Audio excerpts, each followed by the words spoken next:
Do. Good morning, Keller Williams. How's everyone doing? You guys are going to have to come off your mute over there unless you can't hear me. You guys can hear me? Yes. Yes. Hi, Gloria. Hi. Good. Hi. It's nice to see everybody.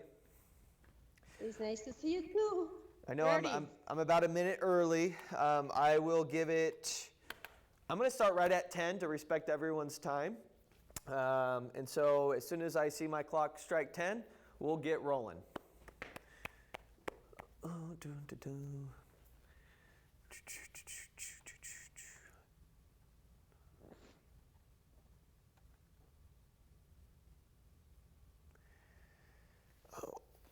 Oh, anyone got big plans for the weekend?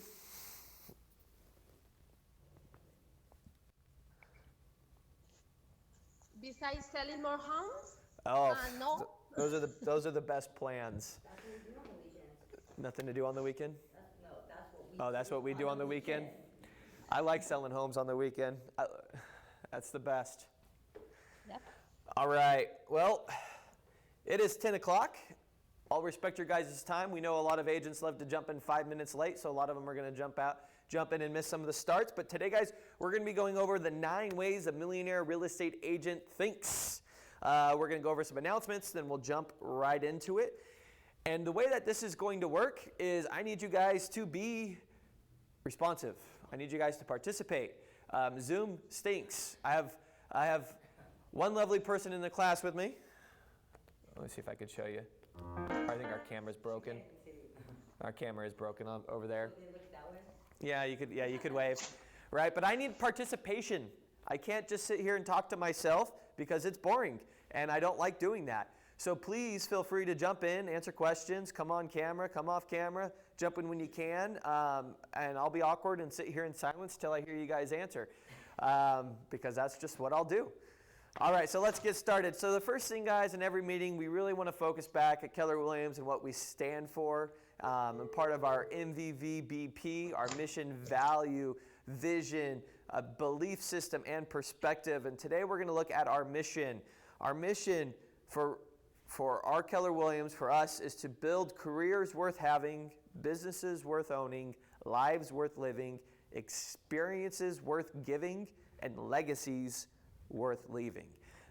It's a huge part of our vision, and that's what we're going to strive for, and that's what we're going to achieve, and what we try to do by bringing these trainings to help people realize that you could have a career worth having and having a business worth owning, which will lead to a life worth living, which will lead to experiences worth giving, and then leaving a legacy forever out there, which is just really awesome.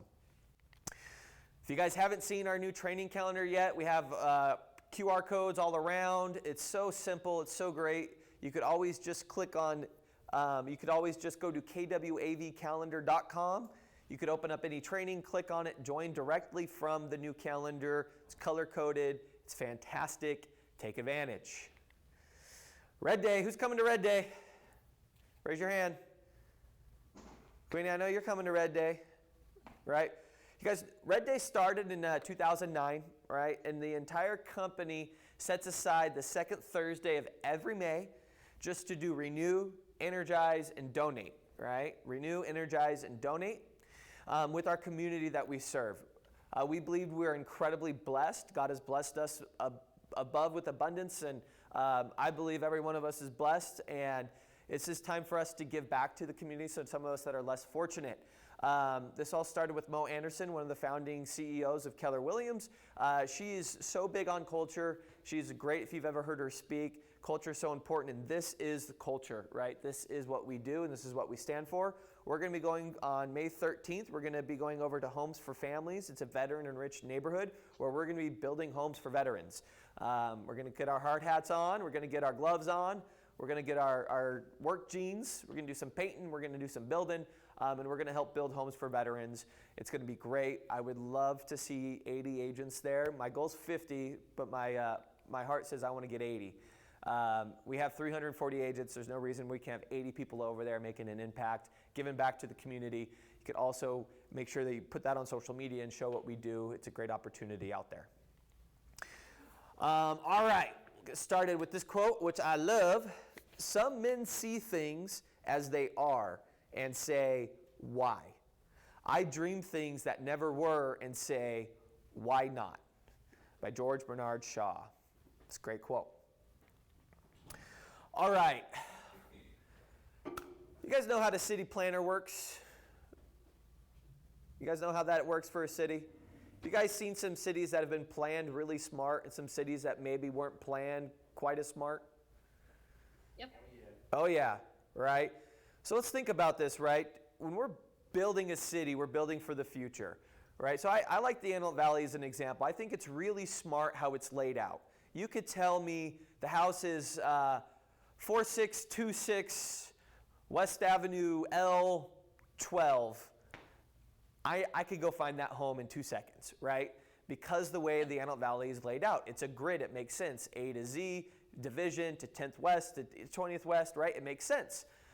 But some stuff doesn't make sense. Like the fact when they laid out the city, they thought way out on the west side it was all desert. Nobody was ever going to live out there, so they had these single lane roads, right? From Avenue N, M, single lane. Well, there was massive expansion, right? And all these people started moving way out there, and then when it comes time from work and everyone has to go, you'd see lines of cars all the way down, right? Because they didn't plan for a big future. Does that make sense? When we go to Valencia and I see their planning, what does every one of their roads have?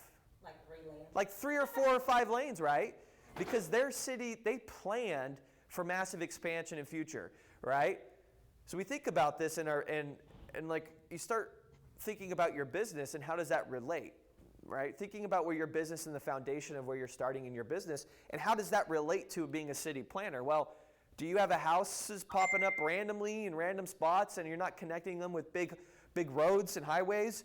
Are you just kind of seeing what happens? Like, oh, a house is popping up over there, but we need to put a sewage facility over there, and we don't know where we're going, right? Because we typically don't stop and think and plan about our future and plan about our business and thinking big with what we're going to be doing with our business, right? Right. All right. How you think matters. All right, so we know the MREA. We talk about it all the time. We talk about the foundational pyramid of leads, listing, and leverage. But at the bottom of the pyramid from any millionaire real estate agent is always think. Think, think, think, think. So becoming a real estate agent is like climbing Mount Everest. Well, not really. It's a lot easier. But we're going to use this as an example. All right? Think is kind of like the base camp of Mount Everest. The picture you're seeing to the right is kind of a base camp of Mount Everest. Right? This is the foundational base camp of where you're going. And when you think, you're actually preparing for how you're going to go set off your career, set off your climb at Everest. So if you're prepared, you can also help avoid unintended consequences that could lead to setbacks, right? Most top producers will admit that they have never really started to think about their business until they were well on their way and mistakes came up and they were already moving and they didn't know where they were going, right? There was an agent who was early in her career, and she was talking about how she hired an assistant, and it was she gave bonuses off production, and the more production, the bigger the bonuses got for this assistant. And her business started growing and growing and growing, and it grew so much that she was actually paying her assistant more than she was making, and she was going in so big and in such a way that she was losing money because she had to pay her bonus structure. And she admitted that she never thought that her business would have got to that point. She never saw it and thought, like, my business could grow to something this big. And if she would have stopped and thought about her business and really put some think into it and thought big and big picture, she could have avoided that real awkward mistake of like, hey, I know you're making a ton of money, but yeah, this got to stop, right? It's going to be kind of awkward because that just ain't going to work because it'd be too much money. So we talk about Napoleon Hill's book, right? What's it called? Napoleon Hill has a very famous book. Think and Grow Rich. It is not called Grow Rich. What's the first step? Think. We got to think. All right. So our first way a millionaire real estate agent thinks is they think powered by a big why. Now, if you've been blessed of growing up in the Keller Williams universe, one of the first things we always talk about is your big why. What's your big why? Why do you do this? What's the purpose of your big why? And I'm going to give you a great example of why this is powerful. All right, how many of you guys have gone to a vacation? You had a vacation planned on the weekend, and now it's Friday, and you have 1,700 things you have to do because you put it all off to the last minute. Who's done that? Raise a hand. Yep. We've all done that, right? We've all put it off to the last minute. But it is not amazing what we could accomplish in that last day. Right? It's true. It's amazing what we could accomplish. We find ourselves as like we're okay, I have to do all the laundry, get the kids, finish this work project, do this, do this, do this. We don't stand around drinking at the water cooler, screwing around. We're not on Facebook commenting on someone's new shoes or the newest thing. You're like, no distractions, pounding away on the keyboard, and you could get so much done in that day, right? There's an old saying like the smoke fills a room, right? If you have a smoke bomb or something goes off in a room, it'll fill up the whole room. If it's a tiny room, it'll fill it up. If it's a big room, it'll fill it up. It was one of those things, if you have 10 hours to do a paper, whatever, or you have 4 hours to do a paper, you'll get the same paper done. You'll fill the time that's there. It's the same thing, right? We're able to accomplish so much in that one day because we're powered by that big why. I'm going on vacation tomorrow. I don't have a choice. I have to go do this, right? I have to go get this done. And you look back like, holy crap, look what I did. Look what I did. I was a newer team leader at Target when I started my career out of college, and one of the days I came in, our store manager was gone. She was on vacation, and I came in the morning, and our overnight people just had the worst day of their lives. It was crazy. We had a whole mess.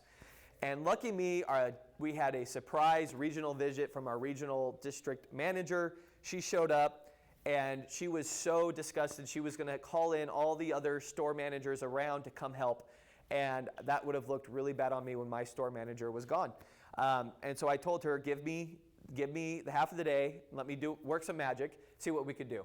And I tell this story because this was my best day I've ever had in my professional career, because I was nervous I was going to get fired or something if I didn't make this happen, right? I was able to get, I can't believe what we got done in literally like 6 hours, because we were on a time clock against us, and we were on overdrive, and we were flying, right? Imagine if you could harness that power every day, or at least 2 or 3 times a week, or one day a week, right? The power that you could do within your business and what you're doing. And that's really what we talk about, our big why, and what we're doing this is what it's focused on. If you could really concentrate or know what is driving force for you so much that would make you get out of bed and work that crazy amount of work every day, and what you could accomplish, right? So we talk about this a lot. Gloria, I know you've talked about this a lot. Do you have a big why you wouldn't mind sharing, or if I put you on the spot? No, and I don't mind sharing. My big why is seeing in my family past that nobody prepares for retirement, and is struggling financially in the age where they cannot work anymore. That's my big why. Secure my retirement plan, passive income, investment properties, and grow my business to the country where I'm planning to retire, which is Mexico. Awesome, right? That's a big why that gets you up every day and gets you wanting to focus on your business and going every time, right? Yes.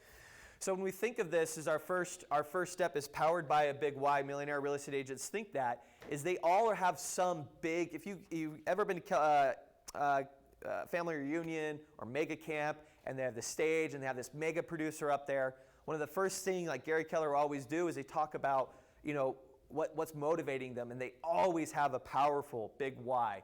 And you hear some of their stories like, wow, like what they've overcome because they know what it is, and they can focus on it, and they push on that button when they need it to really perform. Thank you for sharing that, Gloria. You're welcome. All right, and then we're going to be looking at the second way a millionaire real estate agent thinks. It's think big goals and big models. All right? To have big goals, you have to have big models. To achieve any sort of big goals, You have to have big models. Let's say you wanted to run a marathon. I'm going to run a marathon. It's 26.3 miles, right? It's my big goal. So how am I going to prepare for it? I'm going to walk around the building a couple times a week. I'll be fine, right? Do you think I'm going to be successful at running that marathon? If I'm David Goggins, maybe. That's because he's crazy. Right? I'm not going to be successful in walking if I don't have big models, right? How would I be successful running that marathon? Say it's in 3 months. Breaking it down daily, maybe hiring someone that's run marathons before, maybe getting on a nutrition diet, maybe trying to go crazy all out and running and really building up a tolerance beforehand, right? Find out what I'm at, right? So if I have big models, when it comes to that time, I might be able to accomplish that marathon easier than what I expected, right? So we talk about Mount Everest, climbing Mount Everest, right? This is a great example that we use all the time when people are getting into real estate, is I want to climb Mount Everest.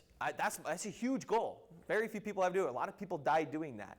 If you don't have the biggest models to show you how to do it, you will not be successful. Just go ahead. I'm going to show up one day and just try to climb Mount Everest. Like, it will not happen, right? You have to be able to figure out who's done it before you. How have they done it? What did they do to do it? And follow in those footsteps. All right, so big goals equal big habits, which equals reaching your highest level of success. Think of it this way.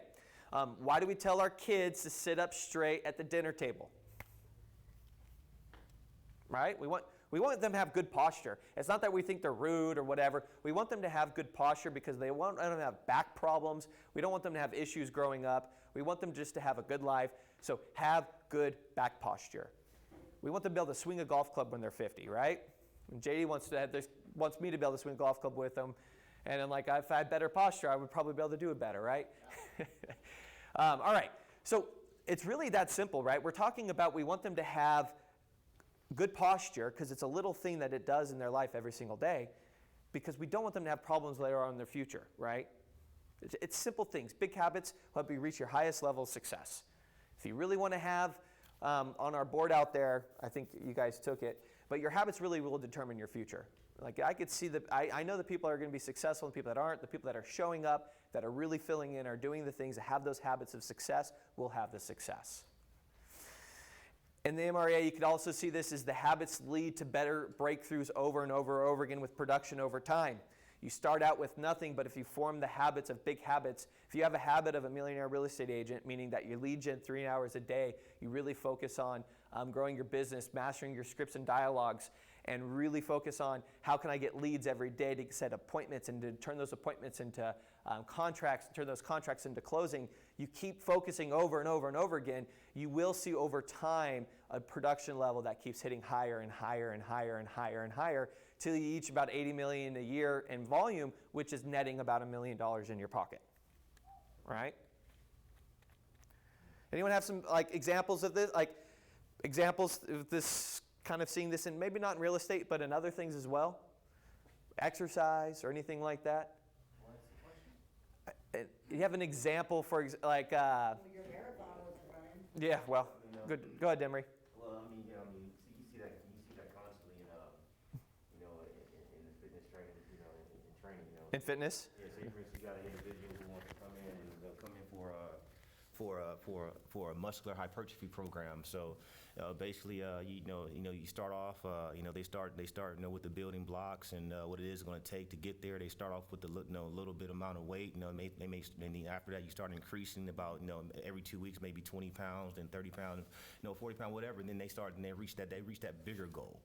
That bigger goal may be hey, I want to gain 40% muscle, and they maybe start off at at a point that they weren't even close there, but just by doing that just a little bit and adding on each and every week, each and every month, they reach that goal. Absolutely, and it's the same thing in the real estate. It's exactly true, right? If I want to get into shape, the habit of me going to the gym 5 days a week is going to thing that's going to eventually make me looking really good. Right. It's the habit. All right. Awesome. All right, number 3, we got think possibilities. I have learned in life that if you believe in something, it is possible. And I've learned in life, if you do not believe in yourself or believe in something, you will absolutely make it not happen. You will fulfill that self-destiny in 2 seconds, right? We'll use real estate as an example. We have new agents all the time. And in our National Association of Realtors, 88% of real estate agents do not renew their license within 2 years. It's a tough business, right? We see it all the time. And people will come in and they sit, and I see they're like, well, you know, I have this other thing, so if it doesn't work out, as soon as they say that, I know it's not going to work out. They've already given themselves an out for it's not going to be successful. As soon as they say it. You know who the most successful people are consistently? Are the ones that are like, well, I quit my job and I gotta, feed my kids, so I'm gonna make it work. And I'm like, oh damn. Let's go. All right, well you're gonna make it work because you don't have a choice. You will make it work, right? And it's over and over again. As soon as people give them out in their head, it's probably not gonna work. Oh, if it doesn't work, I have this, or I could always do this. Just go do it now. There's no plan B. There is no plan B. You know what plan B's? Losers. Yeah. Losers. So JD says, who likes plan Bs? It's losers, right? It's funny, but there is some truth to it. If you give yourself an out, there's a good chance that out's going to happen. You're gonna take it. You're going to take it. Burn the bridges, son. Yeah. Boats. And who? Talking about the Spartans, they would take over an island or something. Ah. They would burn the boats. So because it's no an choice. Yep. island. Retreat. No retreat. So JD was just saying with the Spartans where they would take over an island or something, they would burn their boats so they had no way out. You never want to fight an enemy with his back against the wall, right? That's the most scary enemy there. So if you have a big why and you've achieved big models and goals, now ask yourself, do you truly believe that you're capable of your very best? Do you believe you can achieve whatever goals that you are set forth? You have to internally believe it. I'm going to make this work. There's no other option. It's going to happen, right? All right, so there's 3 stages of possibility thinking that people can either get stuck in or go through. So the first one, nothing is possible because they don't think in terms of possibilities, thus they take no action and nothing happens, just like they thought, right? Oh, you could do 50 deals this year. No, I can't. Well, no, I can't. I can't do that, so I'm not going to take any action for it. See, I showed you I can't do 50 deals this year. You were wrong, right? For most, something is possible. Oh yeah, we're gonna dance? All right. All right, for most, something is possible because they believe in the power of positive thinking. They believe that if they think something will happen, it probably will. The problem is that they have a mental picture that if they think it'll happen, it'll just happen automatically without action. Like, I'm going to be a really successful real estate agent. I'm going to kill this job. I'm going to be so great at it. Great. I come in, I sit in the class. Oh, cool, I'm going to do this stuff. And then you don't do anything. You just kind of go home, right? Like, I believe in God with all my heart and soul, and I believe He does miracles. But I also believe just going home and praying to God to make your phone ring to go get into real estate is not what God is for. Right? Like, we do that. We think, I'm done, and I'm a good guy. Any minute now, $1 million listing. It's going to ring. Any minute. I'll go ahead and get on floor time and wait for that phone to ring, right? I don't know, Gary, but it happens to me a lot of times. You know why? Because you work really hard a lot of the time, and then you're rewarded with that. I swear to you, this might be God, this might not be God, this was just me. But I remember I had a good spell when I was in real estate full time, and I did a lot of closings, and I was excited, and I took some time to not do the right things. And I was on the roller coaster ride, right?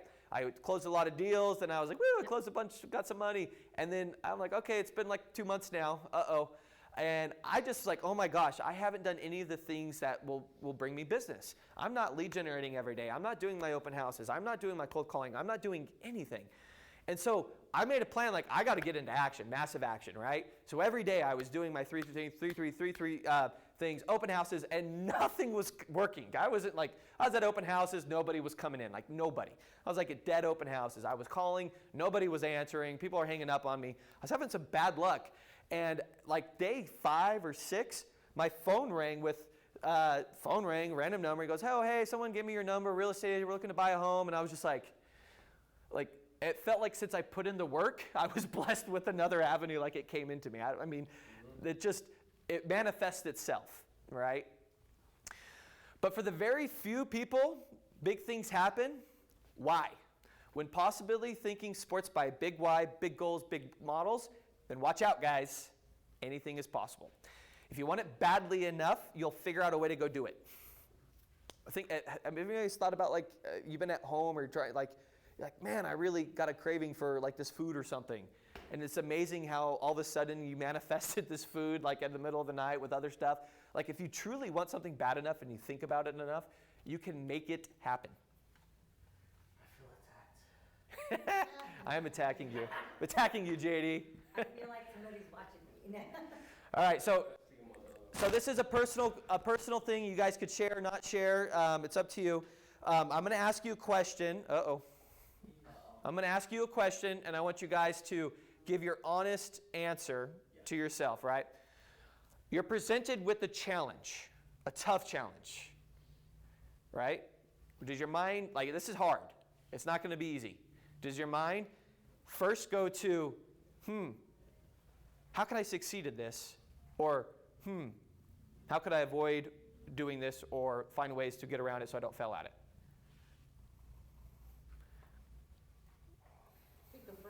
The second one first, and then the first one second. Most of the time we do, right? Yeah. I mean, it's just the truth. It's like we're presented with trying to use an example here. We're going to go do this. Practice scripts. Practice scripts. Love it. No one wants to do that. Nobody wants to practice scripts. Yeah, JD is here practicing scripts, right? But we automatically find reasons why we can't do it, or an excuse why I can't. I can't be here at 8. I got a baby. Sorry, I can't cold call. I would have to like get numbers and like a phone. Who has phones? Right? How could I possibly get numbers to cold call? They're not going to pick up. It is too early. It's too early to call. It's 10:30. It's way too early. Can you imagine calling somebody at 10:30? I don't want to bother them. I don't want to bother them. I don't want to seem like that salesperson to my clients. Could you imagine calling my friends and family who love and support me and ask them for support? Oh, that'd be terrible.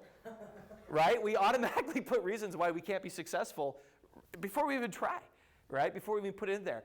Or if we switch that is, how can I call my family in such a way where I won't feel salesman to me and they'll love and support me?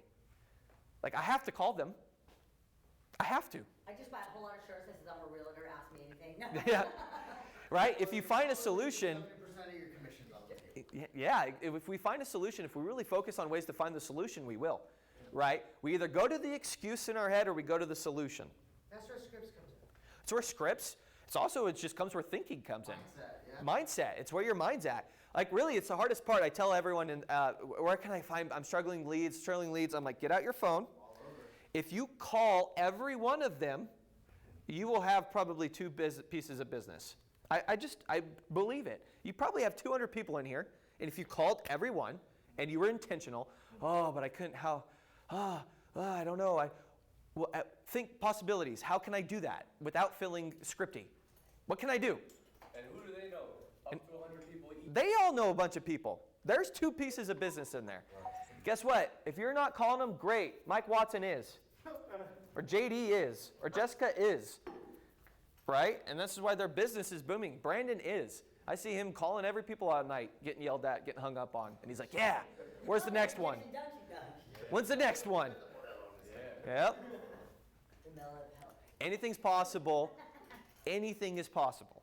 Can't you move mountains? Well, you could, right? You could. You get tractors and you could do it. It costs a lot of money. You figure out a way. Lots of wheelbarrow trips. I mean, it's when there's a big enough why, we'll always find. when there's a big enough why, this is why they stack on each other. There's a big enough why, you could find possibilities, right? I'm going to leave a legacy for my kids that they're proud of. That no matter what, that's a big enough why for me to figure out a way to call my family and let them know that I will love and support them and I'm their real estate agent of choice. And how can I help them with their real estate needs this year? Do they have any? No? Great. Yeah, like if the vision is big enough, the obstacles are smaller. But if your vision is small, the obstacles are big. Yep, that's good, Brandon. Say that again. Hold on for Zoom land. They all wanted to hear that. If your vision is big enough, the obstacles become smaller. But if you have a small vision, your obstacles become big. Look at that. Man. It's fire. You got that on your fortune cookie. That's good, dude. That's good. That's good. All right. So our fourth way to think is think action. Guys, we'll be truthful. This one's going to be where it hurts most of you, right here. All right. So when you have a big goals and big models and big why, powering them, you begin to think possibilities. You get excited, right? Anything's possible. It is. But you got to get your butt into action. You got to do the things you talk about doing. We all leave these classes, we feel good. Yeah, I'm going to do it tomorrow. And then tomorrow happens. I'm going to do it. Well, it's the Friday, it's the weekend, Monday. I always got to start doing stuff on a Monday. I can't start on a Friday, right? We always give ourselves excuses. All right, we've all seen Castaway, right? Thank God, because this analogy wouldn't work very good if you haven't seen it.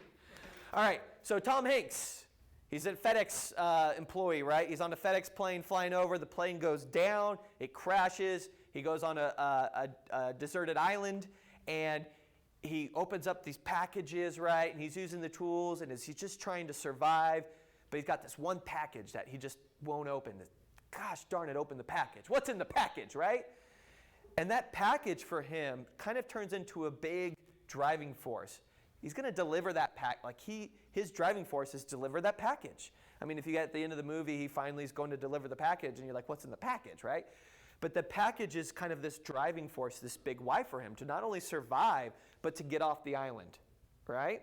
So what does he do? He starts taking, he lives for 4 years. He's on the island. He's taking account of the tide. He builds this raft from all these stuff. He gets this whole thing together, right? How good of a movie would it have been if he goes, that looks too scary. I'm going to go ahead and stay on the island, right? That movie would suck. I mean, I'm still pissed off they didn't open the package at the end of the movie, but that's a different story, right? The movie is he takes the risk, right? He jumps, he goes out when the tide's right. He builds everything up, he sets it up, he gets on his thing, and he goes. He takes action. And he almost dies, but he gets rescued, right? Does that make sense? So imagine if this is not imagine, this is a lot of real estate agents. We get the marketing, we get our script practice, we get comfortable, we start going to the classes, we know how the things work, right? And then where's the action? The action, the action, the action. And a lot of this is probably hitting you guys because the action is where most real estate agents fail. If you just get into action, any other stuff isn't ready, you'll have some success. Number 5, think without fear. Interestingly enough, one of the biggest challenges for most people who want to think action is that they set out to actually take action in place, but they cannot think without fear, right? We all know that. It's not that we're like, oh, I could dial a phone. It's easy. Why do we not hit send? Why do we not hit send? That drunk monkey. We got that drunk monkey. We got that we can't get that thing off our shoulder, that little voice in our head. Oh, but they don't want to hear from you. They don't like you. All right. So what happens when we start to jump into action around our business? Maybe we pick up the phone, we start calling the FISBOs, we're going to start doing, but we start thinking, what if I don't really know my script that well? What if they don't, they'll get mad? What if they hang up on me? What if they do that? Maybe I need to go to script practice one more time with JD. I'll call tomorrow, right? I'll fail. And then all of a sudden our primary fear becomes failure. Like we're so afraid to fail, we don't even try. one thing we don't consider too is that not trying is the same fail. Not trying is the worst fail. JD said the one thing we don't consider is that not trying is also failing. Of course. But at least, take it one step at a time. Push that button.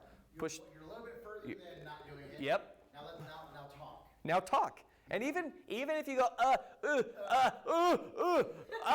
and then you hang up, at least the next time you have a funny story. And you're like, hey, the first time I cold called, I stumbled. I did, absolutely. I remember the first time I did expired. I was like, oh, there's an actual, this was back when there was expireds.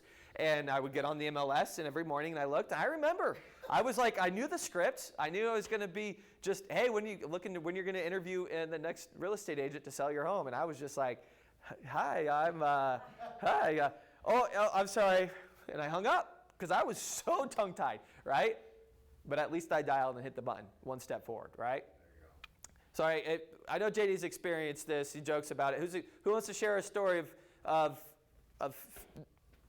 being so afraid to fail that we don't even try? And it's honesty moment. We will talk bad about you behind your back, but not in here. Just don't be shy. Come on, Zoom land. We've been hearing a lot from the class, but let's hear some people out there in Zoom. I was like, wait, there are people there? Someone besides Gloria. Oh, there are lots of people. Everyone gets terrified. What if I just called somebody and I was just like Philemon or Judy? I actually started calling them out by name. That's what I was saying. My students' teachers if I call you out If by I- name and you don't answer, you're if right there. Right, Ridgecrest, can you guys hear me? Can you repeat the question? What was that? Can you repeat the question? Can you guys share? Can someone just share a time with me, with the class, just be vulnerable and where the fear of failure took over and you didn't even try? We've all been there. How about the first time you took Ignite and you're in the class with JD and he told you to go ahead and call your people in your database? What did you do? So scary, right? I've been in that. Yeah, the first time you've been in Ignite. I know what I did. I walked out there. I scrolled all the way through A's trying to find someone. I got to B's. I've told this story a lot because I think it's powerful, but I got to B's.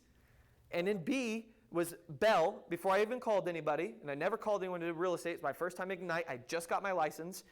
And I was like, oh, this is a friend from high school. He's a small business owner. He'll understand. I was terrified. I called him. And I was like, hey, I follow this script in Ignite, and I'm like, just letting you know. And he's like, how's it going? We talked. He's like, hey, let's get lunch. I said, great. We got lunch. A year and a half later, I sold his rental property, double-ended it, made me $15,000. The very first call I ever made in real estate, in Ignite, I made $15,000 on. I was also capped at the time, and I double-ended it. It was great. Yeah. It took a year and a half, but it's just, I was terrified. You know how many, but no, it's crazy to think about. It's a cool story, but how many $15,000 did I miss in A's? You know what I just thought about too? So I've been mountain bike race with my son recently. And so there's some mountains over here next to Highland that my son really, really wants me to go down.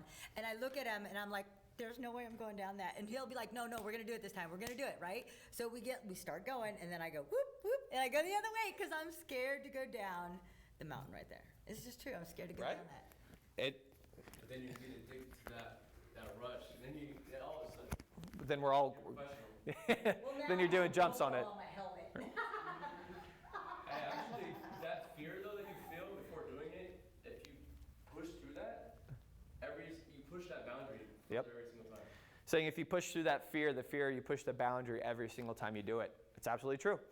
The only time you can afford to fail is the last time you try. That should hit you, right? If you're too scared to try. JD said it earlier. You took it away from my notes up there. If you never quit trying, you've never actually failed. As soon as you quit, or you say, I can't do it anymore, then you failed. You have not failed until that point. Gosh. All right. Our sixth way millionaire real estate agents think is they think progress, right? Think progress is about the knowledge that breakthroughs more often than not come through effort and persistence. I love this one. There's a cool analogy I'm going to share here in a second. 1,000 to 1 odds. All right. If anyone gives you 10,000 to 1 odds on anything, you take that bet. It's a hilarious Office episode if you haven't seen it. So 1,000 to 1 odds, right? So let's do some honesty moments here. Let's take an inventory in your heart. I'm telling you right now, I got a list of names. It's got 1,000 people on it, right? Or let's say it's 10,000 people on it. For every 1,000 people, one person is probably going to be interested in real estate, right? You have 1,000 to 1 odds. What does that make you feel like? Like, ugh. Yeah, very intimidating. Very intimidating, ugh. Well, how long is it going to take me to get through that? How, The faster I get through, I'll find the one. I'll put that on It- the dialer. you know what you should be thinking? There's 10 deals in this 10,000 names. Let's start right now. There's 10 deals. If it's for sure 1,000, if it's for sure 1,000, I give you 10,000 names. There's 10 deals. Awesome. Let's get to that, right? It's a mindset thing. I know if it's 1,000 to 1, I'm like, oh, I'm not even going to try. Or, awesome. Give me 10,000 names. There's 10 deals. I'll make that work. So there's this, they did a study in the book, The Art and Fear. And what they did is they took a ceramics class, a college ceramics class, and they broke them up into 2 groups, a large ceramics class. And they took the first group. In the first group, they told them, you're going to be graded on one piece of art, one piece of ceramics that you build, and it has to be as perfect as possible that you can make it. It's got to be beautiful. You just have to make one, make it beautiful. They took the second group.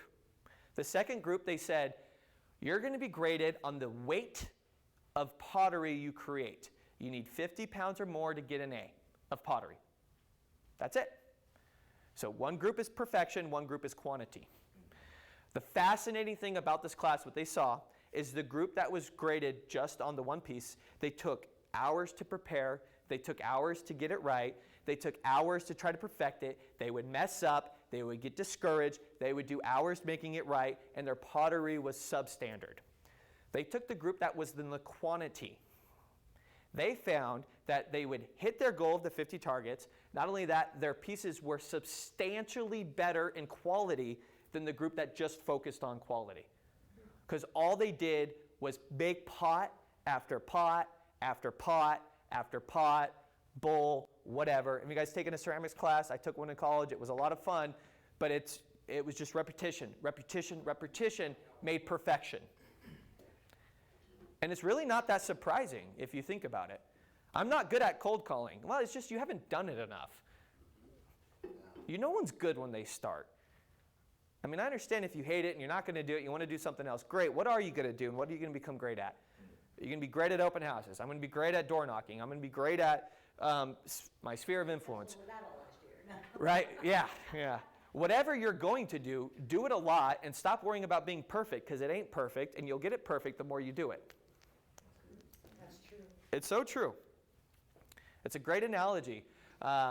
Make sure I didn't miss anything. So true. So I'll share a quick story. So I have this mobile home listing, right? Mm-hmm. And I've only dealt with a mobile home one time in my whole career, and that was like 6 years ago. And so, but this one was quite challenging. The land space, the land lease is $2,150 a month, right? So I've had it for quite some time. Okay, so long story short is that I got tons of phone calls, every single solitary. I literally could have a full-time job just taking phone calls from this one listing. But let me tell you, I learned everything about a mobile home, and I was actually teaching other agents, which was kind of cool, because they're like, well, you know what, we want to write an offer, but I've never dealt with a mobile home. Well, do this and do that. So I've also inherited some buyers, and now I know what to ask the other, listing agents about their, to take, good care of my clients. So I learned a whole lot. So the more I talked about it a lot. So the script was down pat. You become an expert in it, what you do, over and over and over again. Thank you for sharing that. So true. All right, number 7, think competitively and strategically. Competitively and strategically. So most of us, when we sit down to play a game, right, we have pride on the line. If I'm playing you guys in some Monopoly or some Settlers of Catan, like dang straight, I'm going to go for the throat. I'm going to win, right? I'm going to be blocking you in. I'm going to be making you land on board lock. I'm going to be trying to give you bad trades because I want to win. Pride's on the line, right? We have to outthink. We have to outplay, right? My 6-year-old daughter, I'm going to smoke her, right? Like, I'm going to win that game. Yeah, you don't wanna put Teach her a lesson, cutthroat, right? It's funny is we do this in games, but a lot of times we don't do this in our business. So when we think about our business, it needs to be the same exact way, right? We need to approach it like it's a game. What is our competition doing? What is our competition doing in here? How can I be competitive? How can I be strategic, right? We think of it as a business. It should be just as fun. Like I love strategy games. I have a board game habit. It's one of my dark secrets. I have probably about 30 really obscure board games, strategy games. I play with some friends occasionally. I just love competing. I love sports. I love anything to compete against other people. Strategically is a lot of fun. I like trying to strategize people, like war games where you're going to kill them and dominate and then talk a lot of smack along the way. It's a lot of fun for me, right? And it should be the same in our business. We should have fun with it. We should think strategically. How can we win and have a lot of fun? I was having this conversation with Mike Watson. He does this when he goes on a listing appointment. He figures out who his competition is. He asks, is anyone else competing for this? Yeah. May I ask who those agents are? Then he goes and looks up their information. And so when he sits down at the listing appointment, he's going to look really good. That's smart. That's just smart. Like, oh, that's well, too bad. It's business. He won. And he wins a lot. He had 81 closings last year, right? Like, that is strategic thinking that puts you on a top producer level. He's outthinking his competition. And a lot of light bulbs are going off, right? Like, I've never even thought to ask if they're interviewing anybody else, right? Why would you not? See who your competition is. See what they're doing. And if you happen to look, they're a brand new agent, and you're like, hey, I have that advantage. I'm going to maybe let the other person know. Well, I know you're interviewing with them, and they're a new agent, and you probably know them, they're friends and family, but here's what I do, right? Because they might not know, you don't know. Or maybe they're an agent that's been around forever, but they just don't do any business. And I know, whatever that is, whatever strategy you could do to make it work for you, right? The goal is you go on the listing, and you yell Yahtzee, because they signed the listing agreement, right? That's the goal. Playing to win is not a bad thing. Yeah, Yahtzee. Yeah, oh, sorry. Right, but a lot of times I think some people, we get in the mindset that like playing to win might be a bad thing. Like, oh, it's, no, it's not. It's a great thing. Oh, rules. Who's the rule followers in the building? What? Who's the rule followers? Who likes following rules? Couple of you. It's all right. You see, if you've taken the disc, you C's out there, right? We talk about disc a lot. We talk about the disc profiles. Typically, the high C's and S's typically prefer the rules and do not like when they're be broken. What about the IDs? The IDs do not follow rules. Okay. They typically break all of them. They typically are the ones getting in trouble. And like I've always lived on the premise, always, and it's got me very far, is it's better to ask for forgiveness than for permission. Like it's just better, right? My wife is complete opposite of me. Like we went to Catalina, we rode golf carts, and we're driving around, and they have these signs, no golf carts this way. And I'm like, well, this is the cool stuff. Like, let's go check it out. And she like freaks out. I'm like, what are they going to do? Arrest us for driving a golf cart down the road? Like, no, this is like the private cool stuff where they don't want tourists. Let's go check it out. And she freaks out, right? Because she's that rule follower, right? So the problem with most real estate agents is they can't distinguish between the rules, how to play, and strategies of how to win, right? And there's a difference there. In real estate, our rules have nothing to do with making money. They're more about conduct, making sure you're doing the right thing, ethics, and protocol, right? Doing the right thing. Of course, always do the right thing. Yeah. Don't be shady to your clients. Be a fiduciary. We're going to get to that in a minute. Be good to your clients. Be good to be right, but you could also be strategic, right? That makes sense. You could be a master of conduct and ethics and protocol, and also have no money. And there's a lot of agents that are like, they love getting on the MLS every day and turning you in for having the wrong thing on because you didn't put the right thing or something, and now you got a $25 fine, or right? They love doing that. And those people aren't making money. The people that are making money don't have time for that crap. They just don't. Now, you don't need to break the rules to succeed. However, strategies to win are often found in the gray areas between the rules, right? So this is kind of back to where the low achiever, hey, can we do that? The high achiever is, why? Did they say we couldn't? Right? And there's somewhere in that gray area. People who live by the rules live by a literary world, right? Strategic thinkers are exercising their creativity and living outside those limitations. All right, William Cummings.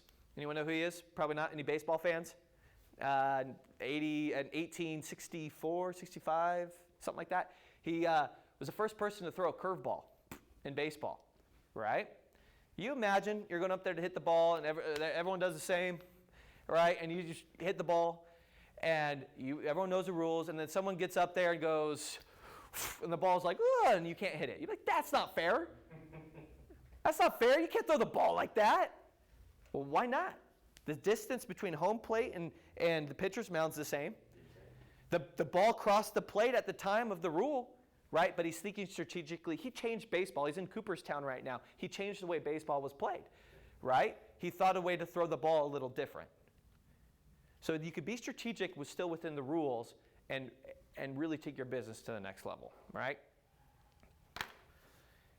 Anyone, I used Mike's example before about going and looking at people's production or who your competition are to get the inside. Anyone else do anything like that, or any strategic thinking that they do to try to give them the advantage when they're with their buyers or sellers or anything like that? Just pull up your stats, pull up their stats, compare. You just pull up stats and compare? The office stats if you don't have stats. Yeah. Pull up the office stats. If you don't have stats, pull up the office stats, show what we do. Guys, you have such an unfair advantage being at this office compared to our competition. Our closest competitor is half our business. Can't you combine number 2 and 3? And You could combine 2 and 3 and they're below us. Yep. Don't our top 20 usually produce what the number 2 office does? It would be close, yeah. We have 23 people in the top 100. The next closest office has its Remax. They have 5. So we just took one of theirs. I hate to Right? That's the next closest. Berkshire Hathaway. By the way, when we talk to Remax agents, they're literally the last person that we talked to just told us, well, yeah, but we're number 1. I was like, number 1 in what? watch yourself. Number 1 in what? And I didn't mean to be rude, but I sent him a picture showing how they are so not number 1, and we are, from Broker Metrics, which takes our analytics from Gavar to show. As we have about 15% of the market share. Only person we chase is LA agents, which isn't even a person. They have 20% of the market share because so many buyers come out. They have most of the buyers in the Antelope Valley are from LA. So that's our biggest competition. Then it goes Berkshire Hathaway. They have about 6%, 6.5%. Remax has about 6.5% as well. And then it goes EXP and a couple other places. We have a huge advantage to use the broker. If you don't personally have the stats, this is why Keller Williams is the best spot to be. This is why you use us at Keller Williams. Look at these stats, right? Strategy too, like part of that should be practice. Strategy is, yeah. Well, that's the repetition, kind of the rule before, but yes. Strategy is in the practicing and making sure that you're better at your craft than everybody else. And it's, there's a saying I really like, there is very, very, very little traffic in the extra mile, on the road to the extra mile, right? There's nobody out there. So you put a little bit of effort in. You see the people doing the script practice in the morning? Like, those guys are going to be the ones that win the script championship because, some of the other people think I know scripts long enough. They haven't been practicing. That extra mile is going to show up. All right, number 8, think standards. We're getting low on time, so I'm going to have to go quickly through this next couple. Think standards. If you plan on being really successful in real estate, like really, really successful, you have to embrace standards. Standards are about defining a level of performance and holding yourself and others accountable to maintaining that standard. Here's a side truth. You are not capable of holding yourself accountable, of reaching your goals. You need someone to help do that with you. That's a coach, plain and simple. Take it to the bank. It's the truth. Anyways, think about our kids. We define standards with them. You have a daughter or son, whatever. They're really, really good at math. They need to get an A in math. Math is simple to them. They understand it. The standard is an A. They come home with a C. What happens? No Xbox for the week. They're in trouble because they didn't live up to their standard. Why don't you have the same standard for yourself, right? You hold your kids to these standards. Why would you not hold yourself to the same standards that you have? If you have employees, your challenge is to define your standard clearly and then hold them accountable to that standard. I think standards will really show its head when it's time to hire your first person. What typically happens is when agents go to hire their first person, we do this all the time, they're running around with their head chopped off, they're so busy, they need help. They, nephews, cousins, former roommates, brothers, sister, just graduated school, needs a job. You're like, okay, cool. And you come help you, right? They don't know what they do. And they come in and they go, okay, what do I do? And you're like, oh, I don't know, just do this, right? You don't have a standard of service, right? You don't have a standard of someone that you hire, a higher level person. You don't have any standards in place, so it's destined to fail, right? Here's the truth. The first hire that you make, if it's true talent, if you truly have a standard to live by and you hold them to that standard, you will double your business. It's a double your business hire, right? If you hire the right true talent person. Now, when you hire a bad person, how many of us have hired bad people out there? Mark's raising his hand, right? We've hired bad people, and it takes a long time to recover. Because first you give them time, maybe they'll work out. You're 6 months down the line, and you just wasted literally $20,000, $30,000 paying somebody and wasted a lot of your time, and you didn't move forward. All right, and the last thing is number 9 way that millionaire real estate agents think is they think service. So let's take a quick survey. We're going to go to lunch. Here's our options. We're going to go to In-N-Out or Burger King. Okay. Which one are we choosing? In-N-Out. In-N-Out. Yeah, Why? because the service. Because when I go to The In-N-Out, I'm flavor. going to get, first of all, my burger's going to be right. It's going to be fresh. It's going to be good. There's probably going to be a long line. I'm going to enjoy it. I'm going to get my French fries light well. They're going to be light well and crispy and delicious. I'm going to dip them in my ketchup. I'm going to get the chopped peppers. By the way, In-N-Out hack, get chopped peppers on the burger. They chop them up for you. Oh, And onion delicious. style. Guess what? When I go to Burger King, I'm opening it before I leave the drive-thru because I just expect it to be wrong.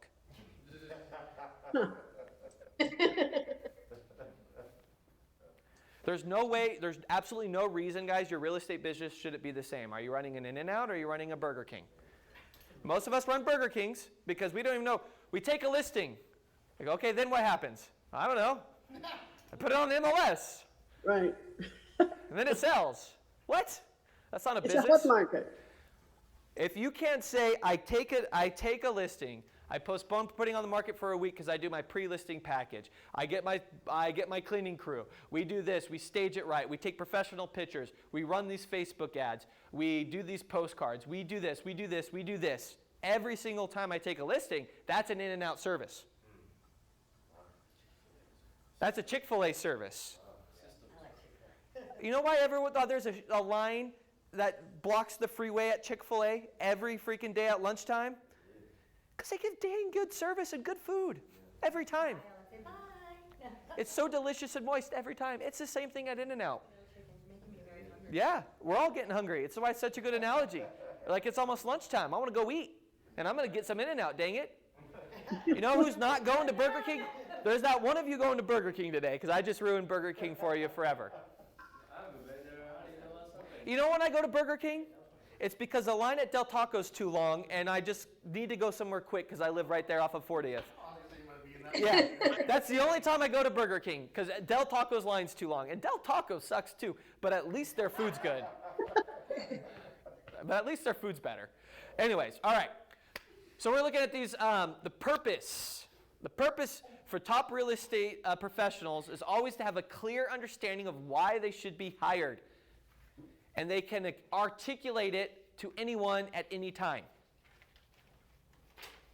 Your value proposition. Even beyond the sense of purpose, the very best agents are able to translate this purpose into reasons people should hire them into a specific set of services. This is your value proposition. All right? And then the most important thing, guys, is the fiduciary.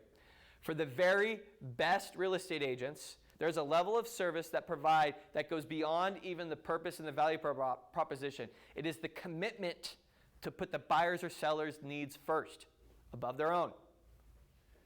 Here's a script you could use in every listing or buyer's presentation.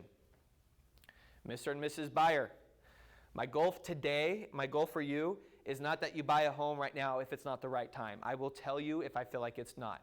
My goal is that you'll have I will now be your real estate agent for life, and you'll refer me business for the future. That is my goal with us meeting. So if buying right now isn't the right time, or this isn't the right house, we go see stuff and it doesn't work out, great. We'll still remain friends. My goal is that I'm your real estate agent for life. Don't worry, I'll still be a real estate agent when you're ready. I'll be a real estate agent when you're ready, right? Because if you push them to buy something they're not ready, and you get a sell now because you need it and you're desperate and you have horrible commission breath, they will remember that and not use you the next time. The average person moves every 7 to 10 years. I'll tell you, my last client, it's a tough market, so I got him into a house, and it was actually one of Thomas's houses, so it was kind of like, oh, cool, I know this guy, so I got him in, and we entered escrow, right? We go to the home inspection, right? His girlfriend is pregnant, and we go there, and I start out, the home inspector's doing his thing, they show up and everything, right? And I can hear them talking in the outside, so I go out there, and she's yelling, "This is not my house. This is not the one. This is not the one I thought you said you were putting an offer on." And so I come out and I'm like, "Is everything all right?" And in the end, he's like, "What do I do? I'm already into this." And I was just like, if she's not gonna be happy and your job is to make her happy, then this isn't the one. Yeah. Like, go home and let you figure this out. I'm gonna do my thing here, and I'm gonna call you in a couple hours. Do you know what I mean? Yeah. But in the end, we ended up canceling that one, and I did find him another home. But And they'll respect you so much more for that. He was literally Yeah. like, "What do I do?" Yeah. And he knew that I had worked really hard to get him Yeah. in escrow. I mean, I think there were 28 offers. Do you know what I mean? You said you wrote 28 There were No, the 28 20 on offers the house. on Thomas's house, and we were the ones that were willing to pay a little bit above, Yeah. appraised value and everything. But even in then, we ended up having to cancel because it just wasn't the one for that. But you'll have a client for life, not a client for today. And that's what's more important. abundance mindset. Abundance mindset, right? All right, we're going to finish this up on the fiduciary versus the functionary. And this is some key points. We'll get out of here just a couple minutes late. I thank you guys for sticking around. So the difference between a functionary agent and a fiduciary. Remember, our goal is always to be the fiduciary. So the functionary, one is they're low level. The fiduciary is high level. Two, they're low relationship, where the fiduciary, it's high relationship. For three, assumes little responsibility. Fiduciary accepts high responsibility, right? We think of that when, it's the lender, it's escrow, it's their fault. You hear that a lot, right? Accepts high responsibility. 4, uses low skill. 5, masters high skill.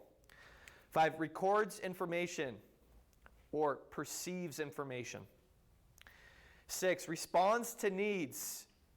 Fiduciary anticipates the needs. 7 is processes data or interprets data, right? If we're showing them what the market's doing, we're not just showing them, we're interpreting them, telling them what's going on. 8, narrow picture viewpoint. You got your commission breath only for right now. 8, big picture viewpoint, client for life. 9, delivers information. 9, advises and consults, because you're the fiduciary. You advise and consult. 10, other directed or self-directed. Minimum legal responsibility or maximum legal responsibility.